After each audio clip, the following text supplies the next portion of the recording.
I was born in Sierra Leone, West Africa. When I was 3 years old, I lost both of my parents to the Civil War there because of, what was happening. So when I was 3 years old and I had no family, my uncle took me to the orphanage. What I think happened was because of the war, my father was shot to death when he was out trading in the mines, and he came back and my uncle brought him back and he was dead. My uncle explained to us how he was shot because of God knows what reason. We needed money and we had no one to give us money, and so my mom would try to give me as much food as possible, and so she didn't really eat, so she ended up starving. The first time I saw Michaela, she was coming out of the plane from Guinea. She had been in a refugee camp in Guinea. And when she walked out of that plane, I thought, that little girl sure has an attitude. And also she looked like the smallest 4-year-old I had ever seen.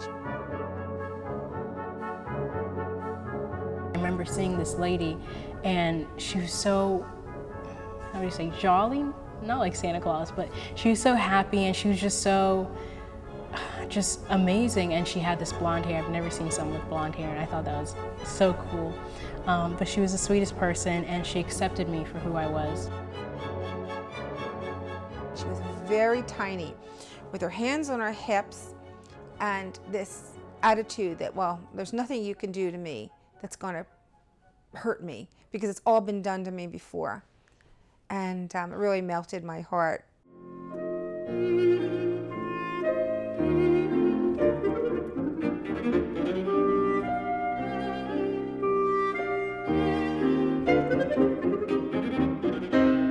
I adopted them in early July. By September, they were both fluent in English. They had totally adjusted to us. Only problems they had were fears. They were afraid of a lot of things because their life in Sierra Leone had been so traumatic.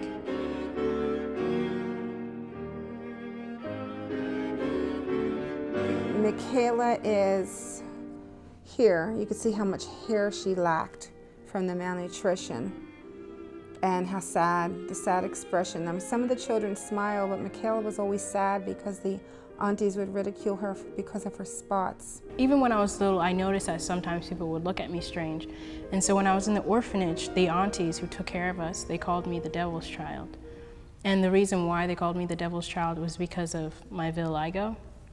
And then they thought it was a disease, they thought it was abnormal, so to them it must be the devil's child. And so they also named me number 27, which meant I was their least favorite child, I guess you could say.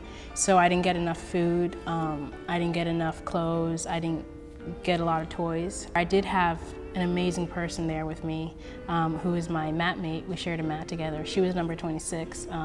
She's my sister now, Mia.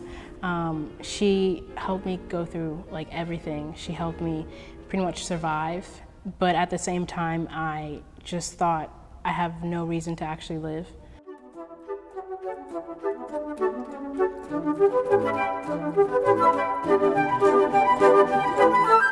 That one day, I found a magazine right outside the gate, and I didn't realize it was a dancer at the time. I just thought that, wow, this is so amazing. So I saw it and I ripped off the cover of it and I saved it. And when I got back inside the orphanage, I kept looking at it and I was so mesmerized. And later I realized it was a ballet dancer. She would say, one day, that's gonna be me. And I'd always say, okay, yeah, keep dreaming. And she would always say, do you think we're ever gonna get adopted? And I'm like, I don't know, because the war was so bad. And we would dream and have, go off into our own little lands and think of ourselves as being adopted and what we would be like. And it's funny because we would act like princesses, and then when we got adopted, we were treated like princesses. We thought our parents were the king and queen. So, yeah.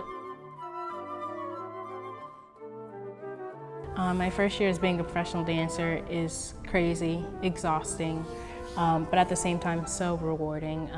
I just got to perform Black Swan. I'm getting to do amazing pieces by Balanchine.